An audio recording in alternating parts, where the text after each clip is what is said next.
We're back on Get Up, the Rose Bowl yesterday. Let's call this one the statement of the century. Alabama, the 9 seed. Indiana, the 1 seed. In rainy Pasadena, the rain stopped. Early second quarter, there's a big moment.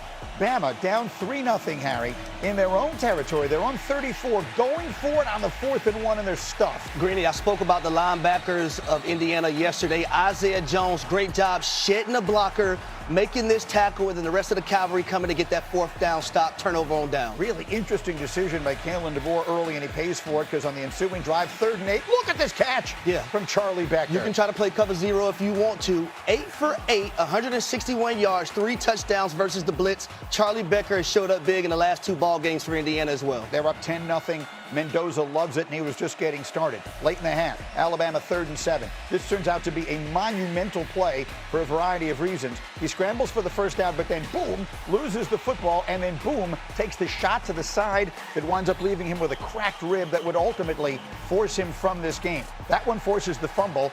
That one causes the injury. So a devastating 1-2 punch there for the Tide. In the meantime, Indiana is able to take over. They capitalize. 20 seconds left. Omar Cooper. Yeah, great job by Fernando Mendoza with the ball fake, getting all the guys to draw up, thinking it's going to be run. Touchdown to Omar Cooper Jr. 17-0. The game was in danger of getting completely away, and then it did exactly that. Yeah, 3rd and 1. They're going to sell out for the run. Going to play man coverage on the outside. It's a slant and go sluggo. Fernando Mendoza, ball placement is everything. Touchdown, Elijah Surratt. He was perfect. Ty Simpson had to come out of the game. Don't know that it would have made any difference at all. This is Kalon Black getting loose. He had 99 yards. Indiana up 31-3. 4th quarter, 18-yard line. Oh, my goodness. Roman putting the him in Himby. Indiana goes on to win it 38-3. As decisive as it could possibly be. They will play Oregon in the semifinals. Afterwards, here's their coach with Reese Davis.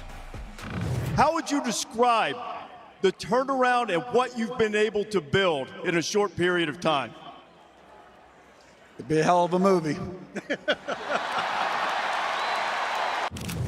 There's been a lot of firsts. It is kind of surreal.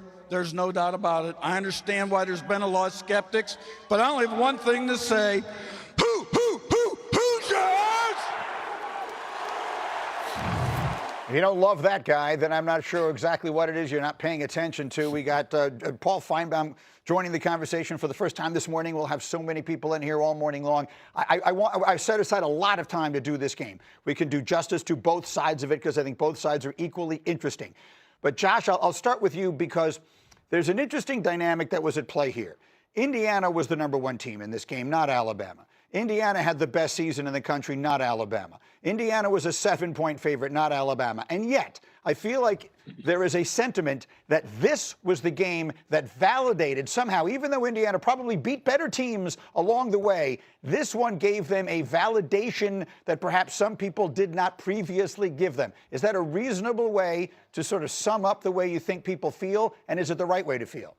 Yeah, I'm people. You're describing me because I came on here yesterday. Not only did I pick Alabama, I didn't do it looking down at the keyboard or up at the ceiling. I looked you right in the face, ignorantly and emphatically, and said, yeah, I think Alabama's going to win the game. So, I mean, I hid under this carpet next to me for the latter part of the second half yesterday. So I can speak for myself. Yes, I needed to see that because like Kurt Cignetti said, I understand why they're skeptics. I hope he means that. It makes me feel better this morning. But he said, I understand why there are skeptics.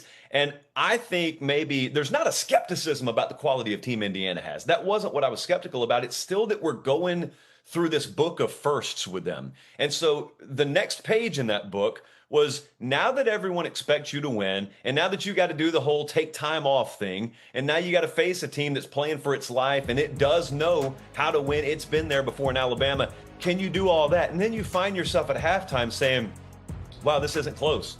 And on the scoreboard, it just ended up getting further and further and further away. I mean, we'll talk about the Alabama piece in a second, but the Indiana piece of this is just, there's still this newness. There's still this sense that you put the Jell-O in the fridge 5 minutes ago and it's slowly congealing, but it's a new world on multiple fronts. This is the biggest front, and this is one now where you've got Indiana doing everything that the team over there with the A on its helmet would have done a generation ago. That's exactly right. Paul, a lot of people, and Cignetti is one of many former Nick Saban assistants that we're seeing in this tournament. A lot of people saying that he reminds them of a young Nick Saban. Well, he does. And Greeny, if you just walked in from lunch yesterday and watched this game, you thought the team that was beating down Alabama was Alabama under Nick Saban. I realized the uniform was similar, but they played just like a Nick Saban team. They beat you to death and made you give up, and that's what happened. And that's why everybody in Alabama this morning is besides themselves, because their team looks soft, their coach looks soft, and their program looks soft. And that is unprecedented territory for Alabama. Yeah, there have been bad losses in recent history. Nick Saban lost by 28 once in a national championship game with Tua Tagovailoa. Of course, he's lost a lot of games like that, Tua has. But ultimately, he'd also had a number of championships in his back pocket. Kalen DeBoer doesn't have anything in his back pocket right now except ill will from the Alabama fan base. And I thought that all changed 10 days ago when we were in Norman, but it has not. It has actually gotten worse, Greeny. I can't even fathom. I very rarely promote things I'm not involved in. I cannot even fathom what Paul Finebaum's show is going to sound like today. That is certainly recommended listening for everyone. Now, there are a lot of angles in this game. And I've got two quarterbacks on my panel here, so let's go to that. Jordan Rogers, 2 words, Fernando Mendoza. Go. Greeny, I sat on here really the last month or so, and every time we've talked about Fernando Mendoza and Dante Moore, I've said, look, I lean towards Dante Moore. I think he's got bigger upside. That changed yesterday. Watching this game for Fernando Mendoza, he was surgical. And there's one thing that's a non-negotiable at the NFL. You have to be able to be accurate, especially downfield, under pressure. And Alabama threw everything they had at Fernando Mendoza, and he didn't flinch. Look at these numbers. Alabama blitzed on 52% of Fernando's dropbacks. That is the most in any game since ESPN started recording blitzing as a stat. And Fernando Mendoza was 8 for 8 for 161 yards and 3 touchdowns against the blitz. He absolutely locked up the #1 pick yesterday because of that performance. Even made a few plays with his legs. That kid can step on an NFL field and play. He made me a believer out of me. And again, I've been on here saying Dante Moore's got better upside, got a little more mobility. I don't care. Fernando Mendoza is a dog, and he showed it yesterday. Yeah, Field Yates, EJ, texted me while the game was going on, the Raiders should turn in the card right now. That's how good Mendoza was. Again, through a quarterback's eyes, EJ, what did you see? Yeah, I loved how Fernando played. His decisiveness was really impressive. But here's the other thing, guys, and I wanted this to be in context. Fernando had a lot of things go into his direction for the positive. You look at the offensive line, the way they blocked, that was great. You had some 7-man protections where Alabama had no shot to make a pass rush. Now, then you see throws like this to his right, about 30 yards on a line down the field to Omar Cooper Jr. So, look, I still lean more Dante Moore. I was actually at the Orange Bowl. I saw him, make some throws under duress. I think he kind of transcends a bit more to the NFL, a bit quicker than Fernando, because Fernando, to me, guys, still might need some things around him to go really well. And keep this in mind, there's 3 NFL receivers that are catching balls for Fernando as well. Elijah Surratt, Omar Cooper Jr., Charlie Becker. So, again, not hating on Fernando, but I still lean Dante Moore just a tad more.